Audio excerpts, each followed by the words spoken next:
Welcome to the Leo. ఈరోజు జగన్మోహన్ రెడ్డి ఆంధ్రప్రదేశ్లో ఏదో జరిగిపోయిందని చెప్పి నేను ఢిల్లీలో పోరాడతానని చెప్పి జగన్మోహన్ రెడ్డి ఈరోజు ఆ ఢిల్లీలో ధర్నాకు వెళ్తున్నట్టుగా చెప్పాడు. నిజంగా జగన్మోహన్ రెడ్డి రాష్ట్రంలో ఏదైనా జరుగుండి దానికోసం ఢిల్లీలో పోరాడితే మనం పెద్దగా పట్టించుకోవాల్సిన అవసరం లేదు. ఇప్పుడు రాష్ట్రానికి ప్రత్యేక హోదా కావాలి, దానికోసం ఢిల్లీలో పోరాడండి. రాష్ట్రానికి లేదా అదనపు నిధులు కావాలి, దానికోసం ఢిల్లీలో పోరాడండి. నీకు 23 మంది 22 మంది ఎంపీలు ఉండి మొత్తంగా లోక్సభ రాజ్యసభలో 30 మందికి పైగా ఎంపీలు ఉన్న సమయంలోనే నువ్వు ఏ రోజు రాష్ట్రానికి ఇది కావాలి అది కావాలని మాట్లాడాల. ఈరోజు జగన్మోహన్ రెడ్డి ఏ స్టాండ్ తీసుకున్నాడు? రషీద్ అనే వ్యక్తి చనిపోయాడు, ఆ పరామర్శ తర్వాత నేను ఢిల్లీ వెళ్ళాలని నిర్ణయించుకున్నాడు. అసలు ఉద్దేశం అసెంబ్లీ సమావేశాలు ఎగ్గొట్టడం, అది అందరికీ తెలిసిందే. నువ్వు ఢిల్లీలో మాట్లాడాలనుకున్నది అసెంబ్లీలో కూడా మాట్లాడవచ్చు కదా. నువ్వు ఇక్కడ రాష్ట్ర ప్రభుత్వాన్ని వదిలేసి నేను ఢిల్లీలో జాతీయ మీడియాకి గతంలో చెప్పారు కదా, చంద్రబాబు నాయుడు అవినీతి చేశాడు, చంద్రబాబు నాయుడిని అరెస్ట్ చేశాం, రామోజీరావు తప్పు చేశాడు, ఆ చిట్ ఫండ్స్లో అవినీతి జరిగింది అని మీరు ఢిల్లీలో ప్రెస్ మీట్లు పెట్టించారు కదా. సిఐడి చీఫ్ని తీసుకెళ్ళి వాళ్ళని తీసుకెళ్ళి ఆ పొన్నవోలు సుధాకర్ రెడ్డిని తీసుకెళ్ళి పెట్టించారు కదా ప్రెస్ మీట్లు. ఏమైంది? ప్రజలు ఈడ్చిచ్చి కొట్టారు. మీరు ఢిల్లీలో ప్రెస్ మీట్లు పెడితే ఆంధ్రాలో ప్రజలు ఈడ్చిచ్చి కొట్టారు. అయినా కానీ బుద్ధి రాకపోతే ఎలాగా? నువ్వు నిజంగా ఢిల్లీలో మాట్లాడాలనుకున్నది ఏదో అసెంబ్లీలో మాట్లాడు. నీకు సమయం మౌనం. ఇదిగో రాష్ట్రంలో ఈ దాడులు జరిగే మేము ఖండిస్తున్నాం, దీనికేంటి ప్రభుత్వం సమాధానం అని అడుగు, చెప్తారు కదా. ఉన్నదే 11 మంది, వాళ్ళు తుమ్మినా తగ్గినా కానీ ఎగిరిపడతారని మీ భయం. అందులోనూ గతంలో 151 ఉన్నాయని చెప్పి విర్రవీగావు కదా. నేను కళ్ళు తెరిస్తే, నేను డోర్లు తీస్తే నువ్వేంటి చంద్రబాబు, నీకు ప్రతిపక్ష హోదా కూడా ఉండదు లాంటి మాటలు మాట్లాడావు కదా. మరి ఈరోజు ఎందుకు వెళ్ళలేదు? నువ్వు ఢిల్లీలో ధర్నా, అసెంబ్లీ సమావేశాలు అయ్యాక కూడా చేయొచ్చు కదా. నేనెవరు కాదనలేదు కదా. నీ పార్టీ నేతను నీ పార్టీ కార్యకర్తే చంపాడు, దానికి ఎందుకు నువ్వు చేస్తున్నావు? సరే, తెలుగుదేశం పార్టీ అబద్ధాలు చెప్తుంది, ఓకే వదిలేద్దాం. షర్మిల కూడా అబద్ధం చెప్పిందా? షర్మిల చెప్పింది ఏం చెప్పిందో చూడండి ఒకసారి.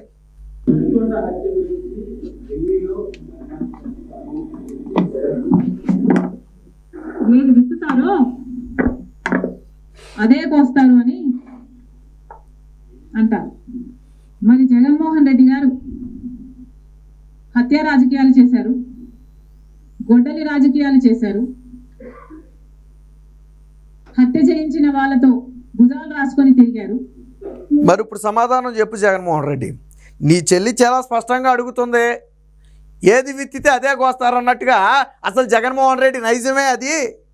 హత్యలు చేయించింది నువ్వే, హత్య రాజకీయాలు చేసింది నువ్వే, ఆ చేయించిన వాడు భుజాలు రాసుకుని తిరిగింది నువ్వే. అలాంటి నువ్వు ఈరోజు రాష్ట్రంలో ఏదో జరిగితే దాని గురించి గగ్గోలు పెట్టడం ఏంటని చెప్పి నీ సొంత చెల్లి, నీతో పాటు సమానంగా రక్తం వచ్చుకు పుట్టినటువంటి నీ సొంత చెల్లి అడుగుతుంది. నువ్వు ఇప్పుడు సమాధానం చెప్పు జగన్మోహన్ రెడ్డి. నీకు సిగ్గు ఉంటే ఇప్పుడు అడిగిన దానికి సమాధానం చెప్పు. షర్మిల అడిగింది వంచడం కరెక్టే. నువ్వు వివేకానంద రెడ్డి చనిపోయినప్పుడు ఎందుకు ఢిల్లీలో ధర్నా చేయలా? దళిత డ్రైవర్ సుబ్రహ్మణ్యాన్ని మీ ఎమ్మెల్సీ అనంతబాబు చంపితే నువ్వు ఎందుకు ఢిల్లీలో ధర్నా చేయలా? కిరణ్ అనే ఒక వ్యక్తిని దారుణంగా కొట్టి చంపితే ఎందుకు నువ్వు ఢిల్లీలో ధర్నా చేయలా? వరప్రసాద్ అనే వ్యక్తికి పోలీస్ స్టేషన్లో శిరోమండనం చేసి అవమానిస్తే ఎందుకు నువ్వు ఢిల్లీలో ధర్నా చేయలా? డాక్టర్ సుధాకర్ని ఇక్కడ వేధించి చంపేస్తే ఎందుకు నువ్వు ఢిల్లీలో ధర్నా చేయలా? వైద్యాధికారి ఆ అనితారాణిని వేధించి వెంటాడితే ఎందుకు నువ్వు ఢిల్లీలో ధర్నా చేయలా? అలాగే దళిత జడ్జి రామకృష్ణను వేధించినప్పుడు నువ్వెందుకు ఢిల్లీలో ధర్నా చేయలే? ఇలా చెప్పుకుంటూ పోతే 1,00,000 ఉన్నాయి. మరి నువ్వు అప్పుడు చేయని ధర్నా ఈరోజు ఎందుకు చేసావు నువ్వు జగన్మోహన్ రెడ్డి? ఇప్పుడు మనం మాట్లాడుకున్న ఆయన నీ హయాంలో జరిగినాయే కదా. సరే, అన్నీ పక్కన పెట్టు. బాబాయ్ హత్య కేసులో నువ్వెందుకు ఢిల్లీలో ధర్నా చేయలే? ఎందుకు చేయాలా? నీ చెల్లి అడుగుతుంది, సమాధానం చెప్పు. సొంత చెల్లెలకే వెన్నుపోటు పొడిచారు. 5 కోట్ల మంది ఆంధ్ర రాష్ట్ర ప్రజలకు బీజేపీ పార్టీకి ప్రత్యేక హోదాను తాకట్టు పెట్టారు. విన్నావు కదా, సొంత కుటుంబంలో సొంత చెల్లెళ్ళకే వెన్నుపోటు పోసిన నీచమైన చరిత్ర నీది.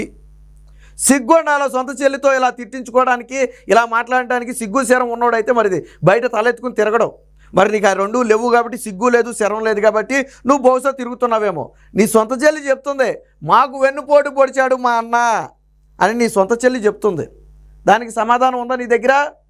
సొంత చెల్లెలకు వెన్నుపోటు పొడిచిన నువ్వు ఈరోజు నీ కార్యకర్తనే నీ కార్యకర్త చంపితే దానికి ధర్నా చేయడానికి వెళ్తావా? రాష్ట్రంలో అధికారంలోకి వచ్చాక 3 తెలుగుదేశం పార్టీ ఆ కార్యకర్తలు కానివ్వండి, నేతలను కానివ్వండి, మీరు దారుణంగా హత్య చేసి చంపేశారు. మరి దాని గురించి కూడా ఢిల్లీలో నువ్వు మాట్లాడు. నువ్వు అంటున్నావు కదా Telugu Desam party law and order కంట్రోల్లో లేదని. నిజంగా తెలుగుదేశం పార్టీ కన్నా లా అండ్ ఆర్డర్ కంట్రోల్లో లేకుండా రాష్ట్రంలో ఏదైనా చేయాలి అనుకుంటే ముగ్గురు తెలుగుదేశం పార్టీ కార్యకర్తలు నాయకులు ఎందుకు చనిపోతారు? సమన్వయంతో ఉండబట్టే కదా జరిగింది. అదే కానీ వీళ్ళు కూడా పోలీసులు నీలాగా అడ్డం పెట్టుకుని ఉంటే ఈరోజు నువ్వు నోరు తెరిచేవాడివా? గత పాలనకి ఇప్పుడు పాలనకి తేడా చాలా స్పష్టంగా చెప్తా. నువ్వు పిన్నెల్లి రామకృష్ణారెడ్డిని జైలుకి వెళ్ళి పరామర్శించాలనుకుంటే వీళ్ళు ఆపారా? ఆపలేదు. అలాగే నువ్వు రషీద్ కుటుంబాన్ని పరామర్శించాలనుకుంటే ఆపారా? ఆపలేదు. కానీ నువ్వు గతంలో ఏం చేసావు? చంద్రబాబు గారిని వైజాగ్ ఎయిర్పోర్ట్లో అడ్డుకుంటావా? లోకేష్ పాదయాత్ర చేస్తుంటే అడ్డుకుంటావా? పవన్ కళ్యాణ్ని వైజాగ్లో ఆ హోటల్ నుంచి బయటకు రాకుండా అడ్డుకుంటావా? కానీ నిన్ను అడ్డుకున్నారా? నిన్ను అడ్డుకోలా. ఎందుకంటే ప్రజాస్వామ్యంలో నీకు వెళ్ళే హక్కు ఉంది, వెళ్ళు అన్నారు. కానీ నువ్వు గతంలో ఏం చేసావు? నీ అంతలాగా వ్యవహరించావు.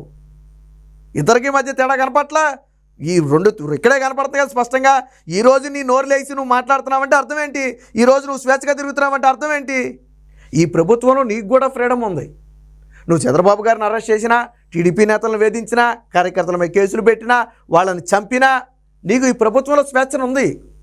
కాబట్టే నువ్వు ఈరోజు అనుకున్నది చేయగలుగుతున్నావు. ఈరోజు జగన్మోహన్ రెడ్డి గారు ఢిల్లీలో ధర్నా చేస్తారా? ప్రత్యేక హోదా కోసం ఎందుకు చేయలేదండి ధర్నాలు? చెప్పు జగన్మోహన్ రెడ్డి, ప్రత్యేక హోదా కోసం నువ్వు ఎందుకు ధర్నా చేయాలని నీ చెల్లి అడుగుతుంది, సమాధానం చెప్పు. 5 సంవత్సరాల మీద అధికారంలో ఉన్నారు కదా, మరి ఢిల్లీలో మీరు ప్రత్యేక హోదా కోసం ఎన్నిసార్లు ధర్నాలు చేశారు? ప్రత్యేక హోదా అసలు ఊసే లేకుండా చేశారు కదా.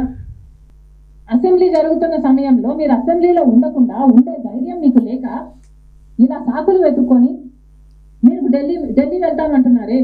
అది మ్యాటర్. మనం చెప్పాం కదా, అసెంబ్లీలో జగన్మోహన్ రెడ్డికి చంద్రబాబు గారిని, లోకేష్ని, పవన్ కళ్యాణ్ని ఫేస్ చేసే దమ్ము ధైర్యం లేదు. అందుకనే ఢిల్లీలో ధర్నా పేరుతో పారిపోయాడు. ఇది నేను చెప్తుంది కదా, వాళ్ళ చెల్లి చెప్తున్నమాట. అసెంబ్లీలో సమస్యల మీద గళం ఎత్తలేక ఈరోజు పారిపోయాడు ఢిల్లీ. అంటే అసెంబ్లీలో ఏ బిల్లు ప్రవేశపెట్టినా అది ప్రజలకు వ్యతిరేకమైన అది పాస్ అయిపోవాలనా? మీరున్నదే 11 మంది. కనీసం ఆ బిల్స్ మీద డిస్కషన్ మీకు అవసరం లేదా? మీరు కొట్లాడాల్సిన అవసరం లేదా? ఏం ఆలోచన చేస్తున్నారు జగన్మోహన్ రెడ్డి గారు? పొలిటికల్ మర్డర్ ఇది కానే కాదు. ఏనండి ఒకసారి, ఇది వ్యక్తిగత మర్డర్ అని కూడా అంటున్నారు కదా. మేము ఏదో సాక్షి మీడియానో లేకపోతే టీడీపీ మీడియానో పట్టుకొని మాట్లాడడం లేదు. మా ఎంక్వైరీలు మేము చేసుకొని న్యూట్రల్ మీడియాతో లోకల్గా మేము మాట్లాడిన తర్వాత మేము వచ్చిన కన్క్లూషన్ ఏమిటి అంటే ఇది వ్యక్తిగత మర్డర్. విన్నారు కదా, రషీద్ని చంపడం అనేది వ్యక్తిగత మర్డర్. ఇదేదో రాష్ట్ర ప్రభుత్వం చెప్పిందనో పోలీసులు చెప్పారనో కాదు, మేము కూడా ఎంక్వైరీ చేశాం. ఎంక్వైరీ చేస్తే ఏమని తేలింది? ఇది వ్యక్తిగత మర్డర్ అని తేలింది కదా. మరి ఏం చేసావు? మొన్నటి వరకు కూడా హత్య చేసిన వాళ్ళు, హత్య గురైన వాళ్ళు ఇద్దరు వైసీపీతోనే ఉన్నారు. మరి అలాంటప్పుడు ఇది పొలిటికల్ మర్డర్ ఎలా అవుతుంది? ఈ పొలిటికల్ మర్డర్ అని మీరు చెప్పి మీరు ఢిల్లీకి వెళ్ళి ధర్నా చేస్తున్నారా? దేనికి? మీ ఉనికి కాపాడుకోవడం కోసం. అది అర్థమైంది కదా. ఇది పూర్తిగా పొలిటికల్ మర్డర్ కానే కాదు. ఒక పార్టీ వాళ్ళు ఇంకొక పార్టీ వాళ్ళను చంపితే పోనీ అందులో ఏదైనా రాజకీయ కక్ష ఉందనుకోవచ్చు. కానీ ఇద్దరు సొంత పార్టీ నేతల వాళ్ళే, ఇద్దరు ఎన్నికల సమయంలో వైసీపీకి పనిచేసిన వాళ్ళే. వాళ్ళ వ్యక్తిగత గొడవల వల్ల నేను ఆల్రెడీ గతంలో కూడా చెప్పాం. రషీద్ అనే వ్యక్తి గతంలో జిలానీ అనే వ్యక్తిని కొట్టాడు, అతను కూడా గాయాలయ్యాయి. ఆ కక్షతోటి ఈరోజు దాడి చేశాడు. సో అసలు ఘటన అది. కానీ జగన్మోహన్ రెడ్డి దీన్ని ఏం చేశాడు? తెలుగుదేశం పార్టీ చేయించిందని చెప్పి తిరిగి ప్రచారం చేయటమే కాకుండా దీని మీద గళమెత్తానని ఢిల్లీ వెళ్ళాడు. నువ్వు అసెంబ్లీలో మాట్లాడలేని పిల్లివి ఢిల్లీలో మాట్లాడతావు. నువ్వు అసెంబ్లీలో నీ 11 మందితో అసెంబ్లీలోకి వచ్చి అడుగుపెట్టి నువ్వు అసెంబ్లీలో దీని గురించి ప్రశ్నించలేను నువ్వు ఢిల్లీలో మాట్లాడతావా? నీకు రాష్ట్ర ప్రజలు ఆంధ్రప్రదేశ్లో ఉన్నారా, ఢిల్లీలో ఉన్నారా? పోనీ నువ్వేమన్నా రాష్ట్రానికి ఆ కేంద్రం నుంచి రావాల్సిన ప్రయోజనాల గురించి కొట్లాడుతున్నావా? పోనీ దేశం మొత్తం తెలియటానికి? జగన్మోహన్ రెడ్డి చేసేవన్నీ కూడా హత్య రాజకీయాలే. నాడు బాబాయి హత్యను అడ్డం పెట్టుకుని మొదలుపెట్టినటువంటి ఈ శవ రాజకీయాలు తండ్రి శవాన్ని తీయకముందు సంతకాలు సేకరించడం దగ్గర మొదలుపెట్టిన ఈ శవ రాజకీయాలు నేటికి కూడా చేస్తున్నాడు జగన్మోహన్ రెడ్డి. ఢిల్లీలో కాదు, నువ్వు గల్లీలో అడుగుపెట్టి రాష్ట్ర ప్రజలకు క్షమాపణ చెప్పాలా. ఎందుకనంటే నువ్వు రాష్ట్ర ప్రయోజనాలను కాదని చెప్పి ఈరోజు అసెంబ్లీ ఎగ్గొట్టి నువ్వు ఢిల్లీలో ఏదో చేయాలని ప్రయత్నం చేస్తున్నావు. మరి రాష్ట్రానికి ఇంత బడ్జెట్ వచ్చింది కదా, దాని మీద జగన్మోహన్ రెడ్డి ఇప్పటివరకు నోరిప్పాడా? రాష్ట్ర అభివృద్ధి కోసం కేంద్రం చర్యలు తీసుకుందా, దాని గురించి మాట్లాడా? మాట్లాడలేదు. కాబట్టి కేవలం జగన్మోహన్ రెడ్డి అసెంబ్లీ సమావేశాలను ఎగ్గొట్టడానికి ఎంచుకున్నదే ఈ ఢిల్లీ ధర్నా.